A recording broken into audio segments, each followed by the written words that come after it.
Michio Kaku. Dr. Kaku, welcome. Glad to be on, Art. Great to hear your voice again. Mm-hmm. All right.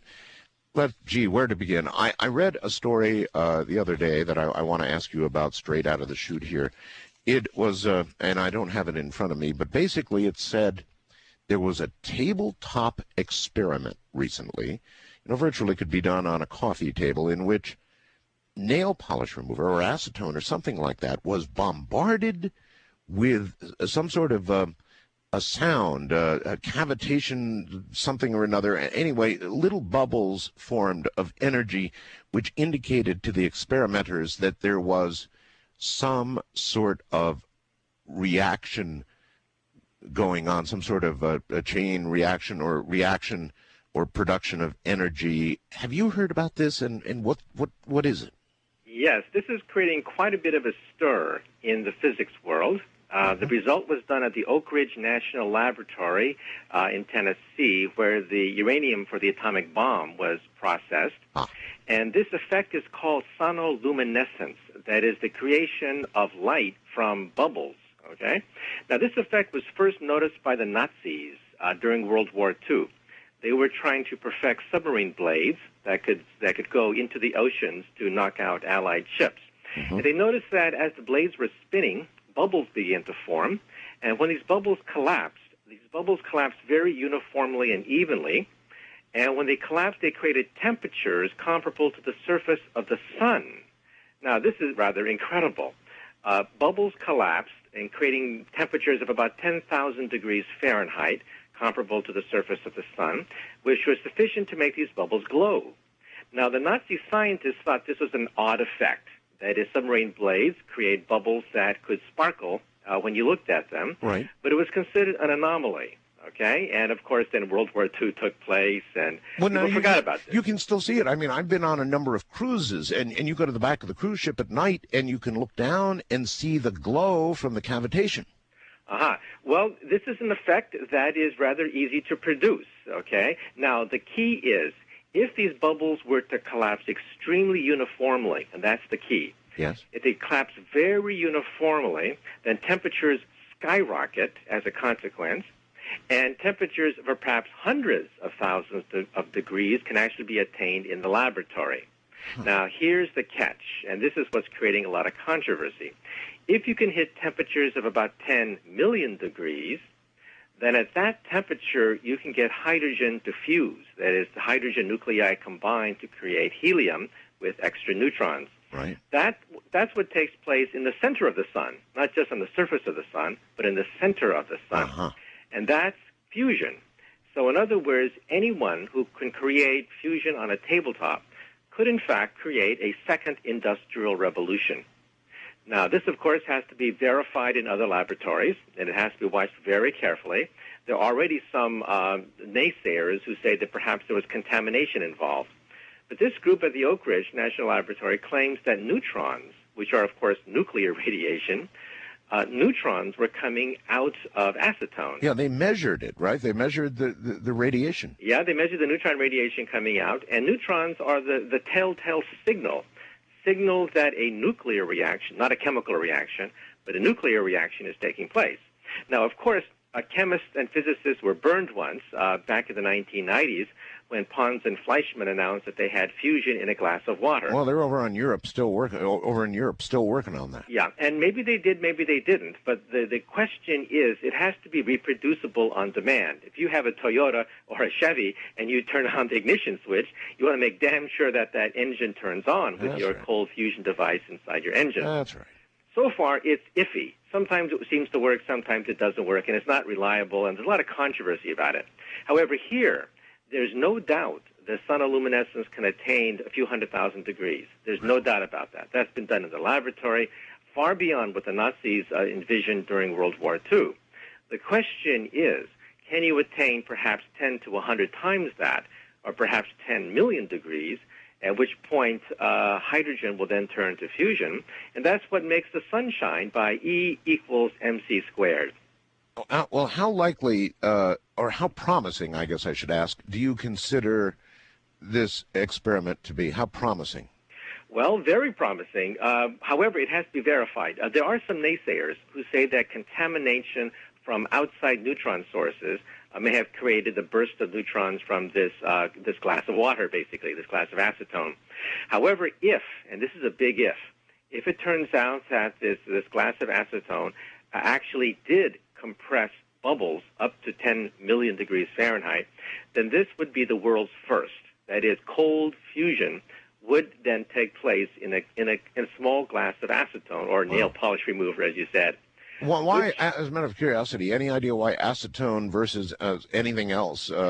It could be almost anything. You want a pure liquid, a liquid that's extremely pure in composition, that has lots of hydrogen molecules. Okay. And acetone has lots. It's a organic chemical, so it has lots of hydrogen molecules in it, and that's what you want. It didn't have to be that. It could have been, dry cleaning fluid. That's also had rich in hydrogen molecules. What does it mean if it works? If it works, and you can make this on a large scale, and there are a lot of ifs involved, okay, then it means a second industrial revolution where energy comes from small little glasses of water or acetone or hydrogen-rich materials. Now, the oceans of the Earth are full of hydrogen. Therefore, in some sense, seawater could be used to drive a lot of these things to create fusion reactors, which would be safer. They would be still radioactive, but they would be relatively safer than fission reactors that we have at the present time. And, of course, we are slowly running out of oil. And the other option is nuclear, but, nuclear has a lot of safety problems. And so some people think that perhaps cold fusion is the way to go if this result can be verified in laboratories. It would be an inexhaustible source of energy. Fusion depends on seawater, and we have plenty of seawater in the oceans. And its waste product would only be helium gas. I mean, think about that. A waste product would be an inert gas that's non-polluting, okay? And it's almost too good to be true. And just remember that this is the energy source of the universe. This is what the universe uses for its energy. Stars burn very cleanly. Hydrogen is converted to helium. Helium is a waste product, but it's a very benign waste product. And helium will also fuse in a red giant. All right, just for the sake of this discussion, let us assume that all of this turns out to be true. How big a step for humanity would that be toward becoming a Type 1 civilization? Well, this would be an enormous big step with a lot of ifs that have to be satisfied, of course. We're talking about inexhaustible sources of energy almost for free. This would be comparable to the unleashing of steam power about 150 years ago. Steam power, of course, was the energy source that energized the Industrial Revolution and took the feudal societies of ancient Europe into the locomotive age. And it was the locomotive, of course, that helped to colonize the United States within just 100 years, a twinkling of an eye. And so it was steam power that revolutionized the last century. And so we're talking about a new leap on that scale if these results pan out. Well, that's interesting because it has always seemed like a race to me between self-destruction on the one hand and attaining Type 1 status on the other hand, as you have so always clearly pointed out. Maybe we ought to go over it for the audience again, what the different types of civilizations are, and we will, but it's been a race. Do we self-destruct or do we make it to Type 1? And I think it's still too close to call, don't you? That's right. You see, any society in outer space coming out of the swamp, rising to attain modern status, would inevitably discover element 92, uranium. It's inevitable. They would discover hydrogen, helium, lithium, and eventually they hit the number 92, uranium. And also, they discover plastics and hydrocarbon chemistry and pollution. So it's inevitable that they will face two very important milestones. One is the ability to blow themselves apart, and the other is the ability to poison themselves to death. Okay, this is inevitable in outer space. So the transition from a Type 0 economy, which is based on basically oil and coal, that is, dead plants, a Type 0 civilization may never make it to a Type 1 civilization, which is truly planetary, a planetary society a society based totally on planetary energy, capable, for example, of controlling earthquakes, of controlling the weather, of having cities on the ocean, totally in command of anything planetary. We may not make it because we have those two very destructive aspects of the industrial age, that is nuclear weapons and pollution. And in outer space, perhaps that's one of the reasons why Type 0 civilizations never make it to Type 1. And perhaps that's why our radio telescopes don't pick up signals. Dead planets. They're probably the dead planets. When we go into outer space in the future and visit some of these planets, we may find radioactive atmospheres. When the Berlin Wall came down and the Soviet Union collapsed, we all went hooray, and they moved the doomsday clock back many minutes, and we thought it was all over. Well, just the other day, the Bulletin of Atomic Scientists moved the clock forward an unprecedented 2 minutes in reaction to the 9/11 affair, what's going on in the Middle East, the war in Afghanistan, and the whole mess. So in this race right now, it seems like we've just taken about 2 steps to the rear. That's right. We're talking about the proliferation of nuclear weapons and nuclear materials. Nuclear materials are proliferating every which way. A lot of it from the former Soviet Union. There, for example, 4.4 pounds of highly enriched uranium that are missing from the Russian stockpile. And no matter how many times we ask the Russians to account for all their enriched uranium, there's 4 pounds of unaccounted for enriched uranium that's missing. 4 pounds. 4 pounds. Now, that's not enough for an atomic bomb yet. To get an atomic bomb, you have to get 10 to 20 pounds of highly enriched uranium. But it's not comforting knowing that weapons-grade materials now, not just ordinary reactor-grade or hospital-grade, but highly enriched uranium, some of it is unaccounted for in Russia. There are even those who say there are actual bombs unaccounted for. Well, I live in New York City, not that far from the World Trade Center. Right. And there was that blip in the news last month. Time magazine reported the fact that perhaps a 10-kiloton nuclear weapon could be smuggled into New York City the same way that heroin comes into New York City. And that would really ruin my day if a 10-kiloton nuclear bomb were to blow up in New York Harbor. Hundreds of thousands, ultimately, of deaths, correct? Perhaps millions of deaths. There are about 8 million people just in the New York City metropolitan area. Some would die very slowly of poisoning, right? That's right. Instantly, perhaps hundreds of thousands would perish if a bomb of that size. But ultimately, millions with the poisoning. That's right. Doctor, hold on. We're at the bottom of the hour. Dr. Michio Kaku is my guest. Well, I made a sort of a slip there, and I said nuclear physicist. Certainly is not that, but you were given the opportunity to be that, weren't you? That's right.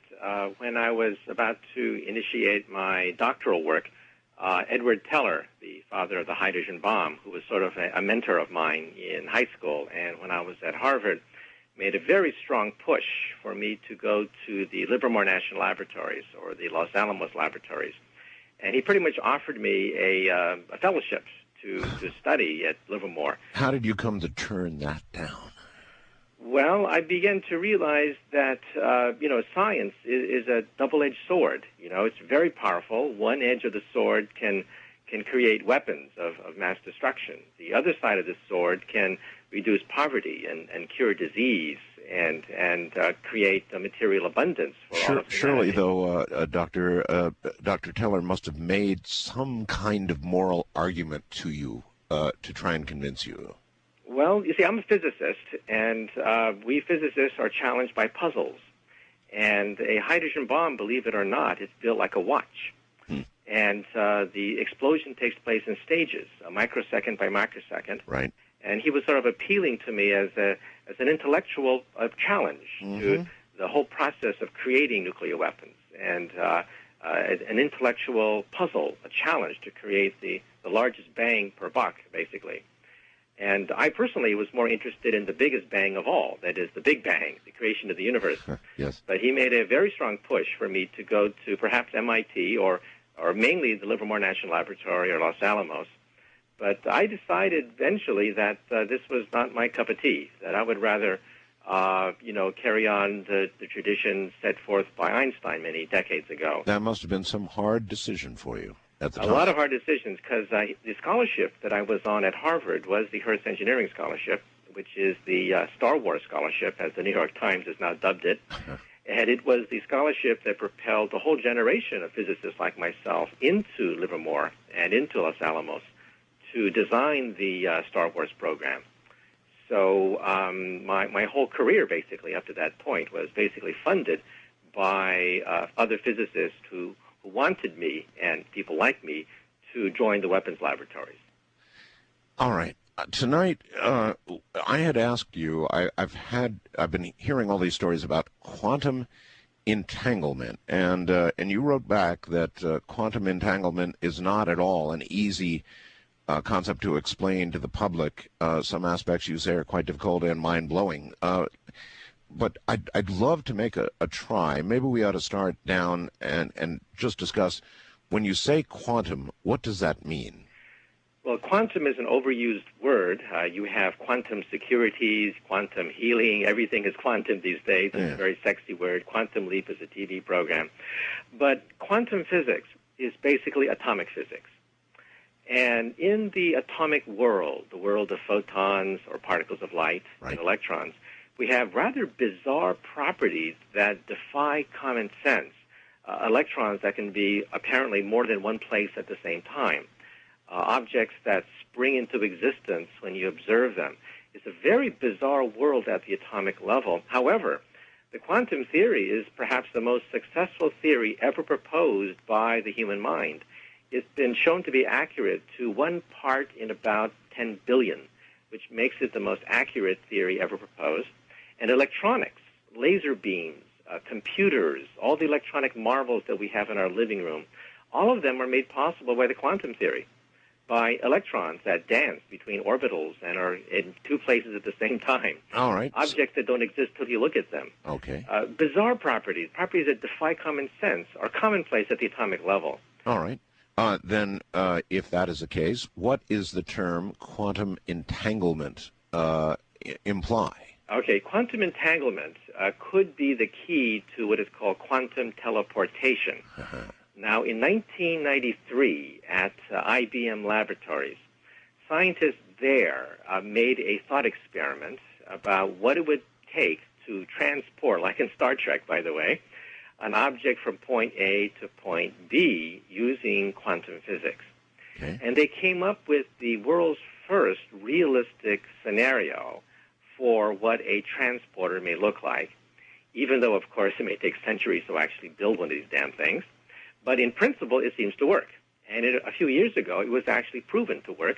We can now transport individual photons or particles of light, using this method. That's what I've heard, yes. And in the next decade, we hope to transport the first molecule, perhaps a buckyball, one of these carbon atoms that look like a soccer ball. Yes.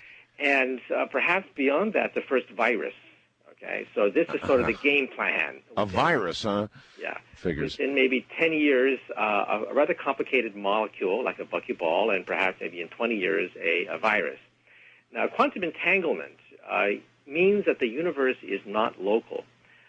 When we think that if we touch something here in our room, this means that the effect is only apparent in our room. Right. Okay? We don't think that when we touch something here that in a neighboring star, something else occurs in a neighboring star. That would make the world non-local. You mean action-reaction? Yes. So, or action-action, which... Right. So if something here on Earth could immediately affect something on Alpha Centauri, which is 4 light years away, right? Yes. That's considered impossible. That means that things could travel faster than the speed of light, for example. Now, unfortunately, the world is non-local, and this is called entanglement, that something here on Earth could be entangled with something in Alpha Centauri, so that if you make a measurement here on the planet Earth, it immediately affects something in Alpha Centauri faster than the speed of light. Or here on Earth as well, somewhere else here on Earth. Or even here on Earth, 2 places on Earth. There's a whole non-local argument. Now, let me ask you this. I have interviewed, our own government had this remote viewing program going on for 20 years. At taxpayer expense, they had remote viewers trying to visualize gas canisters in Iraq and all those sorts of things. And there was some success with it, some level of success, despite what has been said about it. There was success. And the remote viewers claim that their information comes from this non-local everything. You know, that everything is connected, and that their information flows from this, what would you call it, this non-locality. Right. Okay, well, let me try to explain non-locality. First of all, Einstein himself didn't like it, and Einstein proposed an experiment to try to prove that the universe was not non-local, but apparently it is. The universe really is non-local, and Einstein was wrong on this one. And this experiment has been done quite a few times in the last decade. Okay, it was first done in 1963, I think. Here's what you do. You get a beam of light, like a laser beam, right, and you split it using a piece of glass. You know, a piece of glass will bend the beam to the left and to the right simultaneously. Part of it will reflect, and part of it will go right through. Okay? Mm-hmm, yes. So if I have a laser beam and it goes through a piece of glass, part of it goes through, and part of it is reflected. We've all seen this when light bounces off a clear piece of glass. Sure. Okay? So the two beams, one beam that went to the left and one beam that went to the right, have information on them. For example, everyone knows that when you go to the drugstore, you buy a polarizer. A polarizer knocks out a lot of the harmful light because light can be in two states. It could be polarized up and down or horizontally, left, right. So light beams can vibrate up and down or left and right. Okay. So when you split the laser beam, on the left-hand side, let's say it vibrates up and down. This means on the right-hand side, it has to vibrate in the opposite direction. So if it's up on the left, it is down on the right. Okay. If it is down on the left, it is up on the right. Okay, the opposite. Sure. Now let's wait 10 years. Okay, after 10 years, these beams are separated by 20 light years. We're talking about the distance between stars now. Okay? Right. Right. And if you make a measurement on the left-hand beam, and the measurement says it is now pointing up, that means that 20 light years away on a distant star, instantly, you now know that the other beam is pointing down, okay, polarized down. Right. And you can do that with an ordinary polarizer you buy at a drugstore. Okay. Now, Einstein said, now, wait a minute. This violates my theory, relativity, said Einstein. Nothing can go faster than the speed of light. This would be a disaster. The universe would collapse, said Einstein. Well, this experiment was done in Paris in the early 1960s, and sure enough, the world is non-local. Okay? Now, the question is, can you send the Wall Street Journal this way? Can you send Morse code this way? Because, of course, Morse code is did-it, dot, did-it, right? That's right, yes. Can you send up, down information faster than the speed of light to the other side of the universe? Okay? That probably is not possible. Or ones and zeros. Or ones and zeros, right? And, of course, you could put the Encyclopedia Britannica on ones and zeros. That's right. Display, right? Yes. So when you make a measurement on the left, you immediately know something on the right. But there's a problem there. There's a catch. So Einstein had the last laugh on this one. And the catch is, just because you know something about the other side of the universe, that is, that the other photon is spin down, it doesn't necessarily mean that you can alter it or send a message this way. It just means you know something about the other side of the universe. And so this is rather bizarre. Here I am sitting in my living room in New York City. I'm making a measurement here, just looking around the room. I've now influenced something on a distant star, faster than the speed of light. My eyeball has made a measurement. It's made a measurement on light coming in from the stars. I now know information about something happening on that star faster than the speed of light. But it doesn't mean I can send a message that way. It just means I know something. It doesn't mean I can send a message that way. Now, we scientists like to put it this way. Let's say you have a friend of yours who wears a pink sock on one foot and a green sock on the other foot, okay? All right. Pink sock on one foot and a green sock on the other foot. And he mixes them up every day, so you don't know which sock is which. I do not socialize with people like this, but all right. Okay.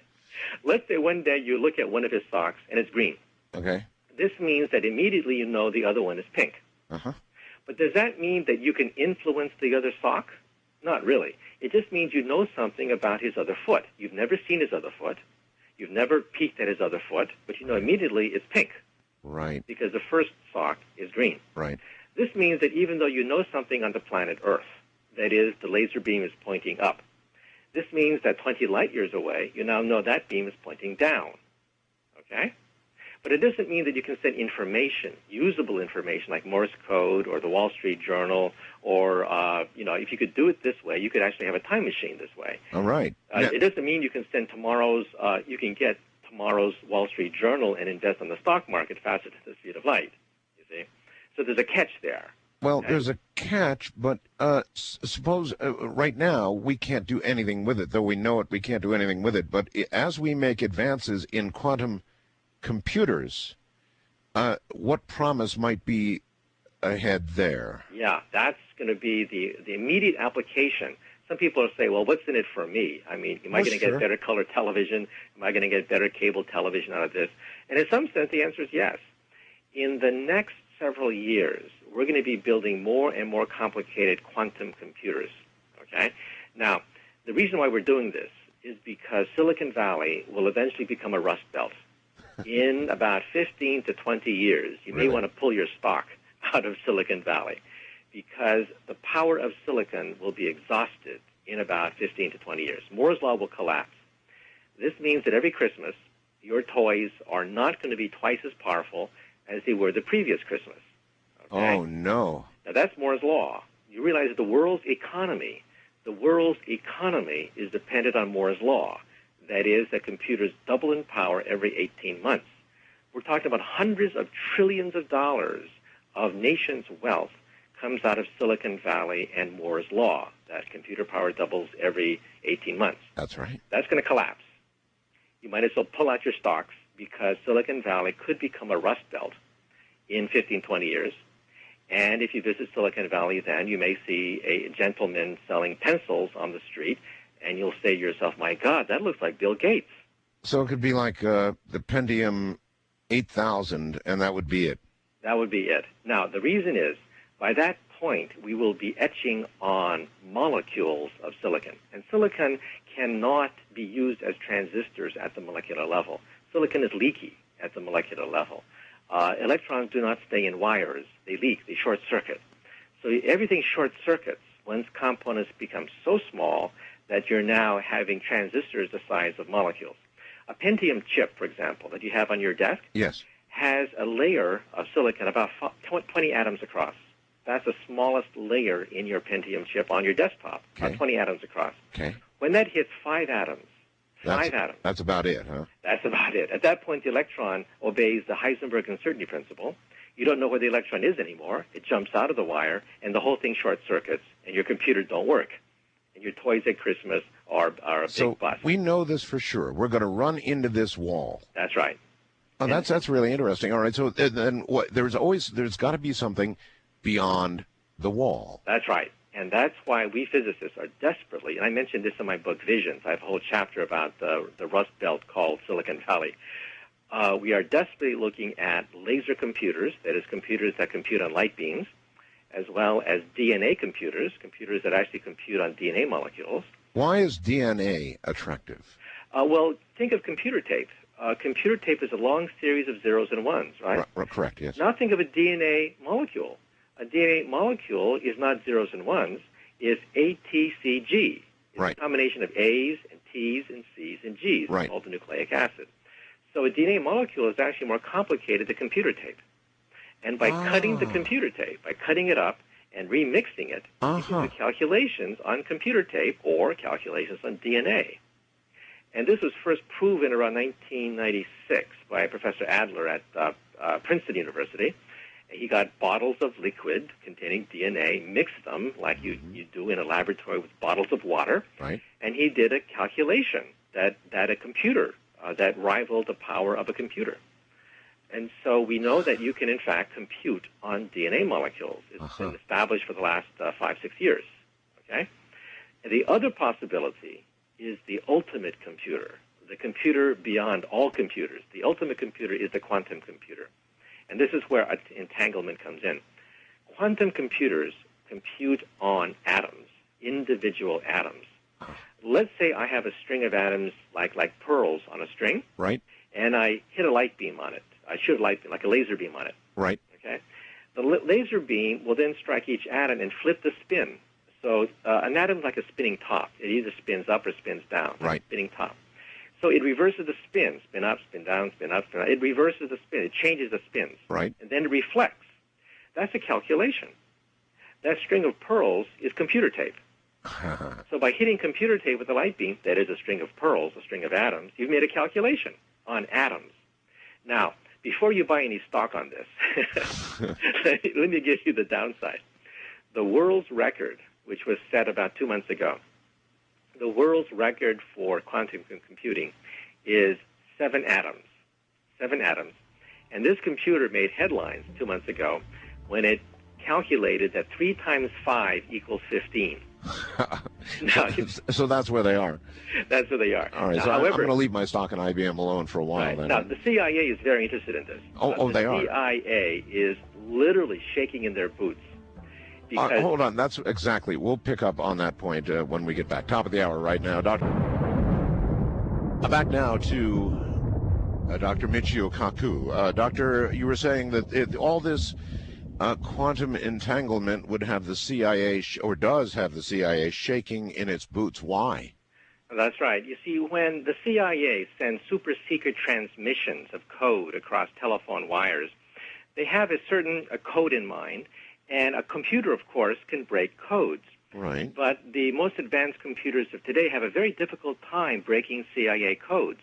Now, a quantum computer is the ultimate computer. It's much faster than an ordinary computer, and it can break any known code. Doctor, by what magnitude? You say it's faster as compared to what we have today, over 2 gigahertz speed. How much faster? Oh. Well, it depends on how big the quantum computer is. Right now, we're only up to 7 atoms. That's the world's record, just set about 2 months ago. In the future, we hope to get to a few hundred atoms, maybe even a few thousand atoms. At that point, we can outstrip a supercomputer. And if, and this is a big if, we can go to a few 100,000 atoms, at that point, we can crack any code known to science. We can do calculations that boggle the human mind. We're talking about the ultimate computing power on computing on atoms in a computer that may be as small as a bread box, because we are computing on individual atoms. What would be, if we achieved that, what would be mankind's benefit? Well, immediately, we're talking about cracking codes. That's why the CIA has invested quite a bit of money studying this thing to see exactly how much of a threat it poses. And right now, it doesn't pose that much of a threat because we don't have quantum computers except as toys right now. And like I said, 3 times 5 is 15. That's the world's record calculation for a quantum computer. Right. However, eventually, we're talking about maybe approaching artificial intelligence. Now, you're listening to my voice at about 500 trillion bytes per second. That's the rate at which the human brain, an idling brain, processes information. Okay. Much faster than anything you have on a tabletop. About 500 trillion bytes per second is the rate of processing of an idling brain. Wow. Now, a quantum computer can begin to approach those speeds, okay? And that's why some people say that in 20 years, when Moore's Law finally collapses for good, perhaps it's a good thing, because then we won't have robots that put humans in zoos and we're now behind bars and we have to dance every time a robot throws peanuts at us, okay? Yes. So maybe it's a good thing. However, if we have quantum computers, and God knows when we'll have them, if we have quantum computers more than just 7 atoms across, then we may be able to do computations that only the brain can compute at the present time. Our brain has as many neurons as there are stars in the Milky Way galaxy. We're talking about 100 billion neurons, or about 100 billion stars in the Milky Way galaxy.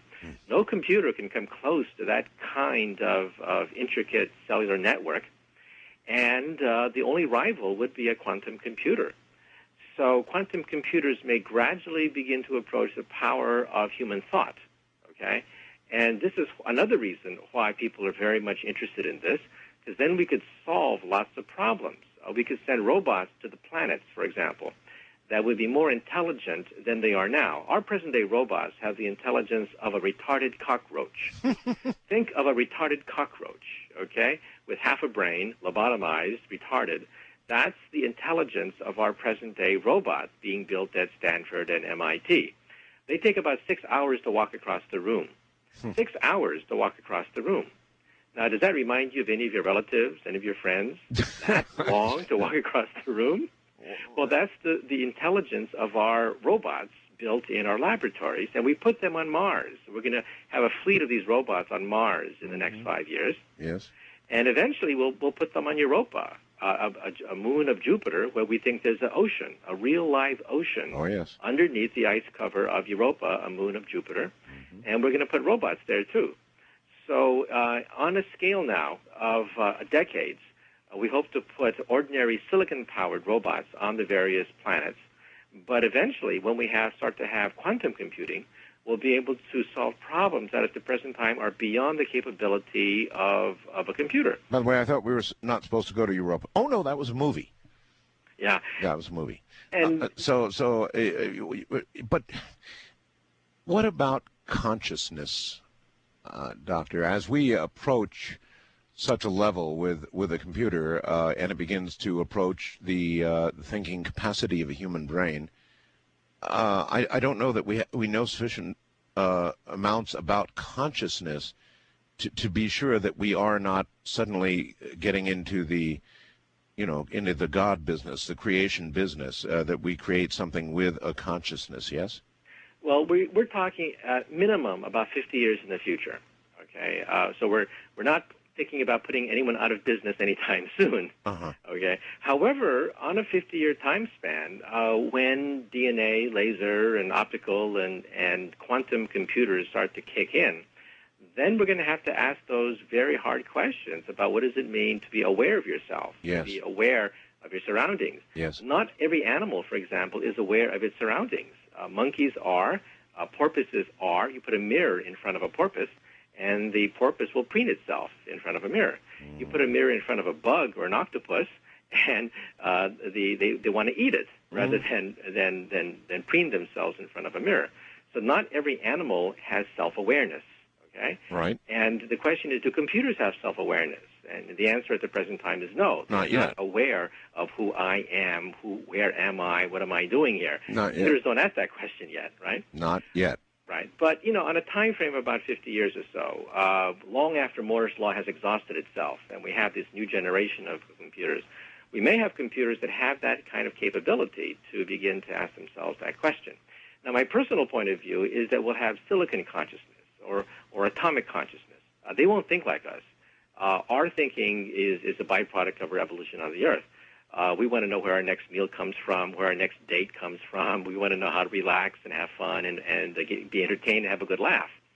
That's our consciousness. Robots may not have that consciousness. They may have a totally different way of looking at the universe than us. Can we imagine how that might be? We can imagine it. First of all, they could be dangerous. They may begin to realize that our consciousness is the consciousness that came out of the forest. So we want to learn how to dance and laugh and be amused by television and watch pretty girls on TV and stuff like that. And these robots may say, well, that's a relic of the forest. Yes. We don't need these people. So I personally believe that we should put an Asimov chip in their brain. An Asimov chip. In other words, a chip. Never harm human, right? That turns them off, that shuts their brains off once they start to say to themselves, well, who needs these carbon units? Who needs these flesh and blood units? We silicon quantum-based units are superior. So I think we should put a chip in their brain to turn them off anytime they start to entertain thoughts that perhaps they are, the next stage of evolution, that we are like the Neanderthals to them, and that evolution means that we should give way to the next generation, which is them. That assumes that we are aware that they are beginning to entertain those thoughts. That's right. That means that we have to be as sophisticated to read their minds to know that this is a definite possibility. Well, so then isn't building a computer that is inherently more intelligent, thinking in a totally different way than ourselves, just absolutely inherently dangerous? Potentially so. Right now, of course, they have the intelligence of bugs, so we don't have too much to worry about. Right. However, again, over the decades, they will start to become more and more intelligent. In fact, the Internet will gradually become more intelligent as time goes by. Right now, of course, the Internet has no intelligence whatsoever, right? You ask it a question, it gives you like 100,000 answers. Mm. But as time goes by, the Internet itself will gradually become more intelligent, and you'll be able to talk to it. This is the magic mirror of Snow White and the Seven Dwarfs. That's where the Internet is going, by the way. The future of the Internet is a fairy tale. The future of the Internet is a mirror, and you go to the mirror and you say, mirror, mirror on the wall, and you ask it a question, right? So then actually it's possible that the Internet, as it develops with the new faster and faster and faster and faster and finally quantum computers, could attain a collective intelligence of its own, yes? Well, this is controversial. There's something called chaos theory. And in chaos theory, order emerges out of chaos. Yes. Clouds, for example, all of a sudden condense out of nothingness. Right. Storms and hurricanes, which are very regular and quite pretty, materialize out of random motions of molecules. Right. These are called emergent phenomena that just by themselves spring into existence. Right. And if you look at the world, the whole world is based on emergent phenomenon. As the stars collapse and condense, they form planets, and as planets condense, they form DNA, and DNA forms people, and so on and so forth. So the question is, if you have enough neurons, eventually will they become conscious? Yeah. Now, if you look at the brain has 100 billion neurons, but we only have maybe 50,000 genes. So how is it possible that 50,000 genes, a very small number, can code for the location of 100 billion neurons? And the conclusion is rather staggering. It means that a lot of the architecture of the brain is random.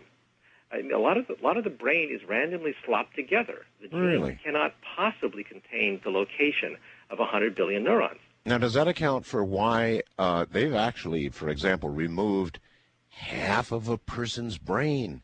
And the person is still functional. It seems impossible. There's That's right. There was a famous incident of a teenage girl who complained about headaches, and she went to the doctor, and the doctor found out she only had half a brain. She was fully functional with half a brain, and it made neurological history. It's written up in the textbooks. Yeah, so doesn't that sort of underwrite what you just said? Yeah, see, the brain is not a standard computer. A standard computer is called a Turing machine, named after the famous mathematician Turing. Our brain is a neural network. And if you ever watched Star Trek, Data always calls himself a neural network. That's right. A neural network is a learning machine, which is totally different from a computer, which is a single processing unit of zeros and ones. So a computer is a Turing machine. We are non-Turing machines. We are learning machines. We are neural networks. And neural networks are pretty much assembled randomly, which means that even if you take off half the neural network with a pair of scissors, it still functions. While in a computer, you take out one transistor out of a computer and the whole thing fails. That's right. So that's the difference. Remember, a computer is a Turing machine based on zeros and ones, transistors. One component missing and the whole thing crashes, as we all know. A brain can exist with half a brain. You lop off half a brain and it still functions. That's a neural network. It's a learning machine. And it means that large portions of our brains are pretty much randomly put together, okay, which means that the Internet is also randomly put together. Huh. And just like a cloud condensing out of chaos, right, emergent phenomenon, some people have projected that far in the future, we're talking decades and decades in the future, when the Internet is many times bigger than it is now, that some kind of collective phenomenon may occur. I mean, consciousness, who knows? But some kind of emergent phenomena may happen the same way that our brain is constructed, more or less randomly. Okay, but here's the problem that I see. If the Internet is to one day attain some sort of consciousness, if that might be possible because it becomes essentially a gigantic a neural network. Neural network, right. Okay, fine. Learning machine. Okay, fine. The whole concept, as I understood it, of the creation of the Internet, which was originally done by scientists like yourself and the government for passing information back and forth, is that you could knock out this part of it, or you could knock out that part of it, like slicing a brain in half, and it would keep on going. Right. It would be the Energizer Bunny of the world. It would keep on. You couldn't kill it. And so when you're talking about introducing this Asmanov chip or whatever it is that would never be harm to humans, how could you turn off something that cannot be turned off? Well, that's a very good question. First of all, the Internet was created to fight a nuclear war. Okay, right. Many of my friends helped to build the Internet. I've been on the Internet ever since it was first started. And the reason why your email is divided up in so many pieces and then reassembled at the other end, in part is because if Los Angeles or New York were atomized by the Russians in a nuclear war, your email would still go through. That's right. Bypass New York, bypass the rubble of Los Angeles. It would find a neural pathway and go. And go, right. That's why the Internet was constructed to be very hardy and resistant to a nuclear attack. Right. That's why your email has all these headers at the beginning explaining to you where all the different pieces of your email was split up and where all your emails was reassembled. That's right. Okay? Yes. Now, then the question is, if the Internet becomes like a membrane, a spherical membrane surrounding the Earth, okay? And this membrane has billions of computers. I mean, every human would have maybe a few hundred computers on their bodies and their glasses and their jewelry hooked up to the Internet. We're talking about literally billions of cells basically hooked up on this membrane called the surface of the planet Earth. Right. Right. Then could an emergent phenomenon occur in that scenario? Well, if it's a learning machine, then the answer is potentially yes. Okay, if it's a learning machine. Right now, the Internet does not learn. The Internet does not get smarter just because you're on it. It doesn't learn anything. It doesn't accumulate anything. Okay, tomorrow the Internet is just as stupid as it was yesterday. It didn't learn anything. However, one of these days, a computer programmer will put in chips that make it learn, so that it is really smarter tomorrow than it was yesterday. It learned something. Right. It learned that when you ask for George Washington, you don't mean a billion George Washington hotels, George Washington high schools. You mean the man, George Washington. Right. And so when the Internet gradually becomes a learning machine, and it learns so that every day it is smarter than the way it was before, then you may have an emergent phenomenon, okay? And then you may want to, like I said, pull the plug on it once it starts to get... I know, but you will have gone too far, and you will not be able to pull the plug, because there is no single plug. Well, that's a problem. We're going to be very dependent on it. Whole cities will have their plumbing, their sewage system, their electrical output connected to this Internet, right? Yeah. And we can't unplug it, because then we'll unplug the sewage system and the power supplies and everything that makes our cities work, right?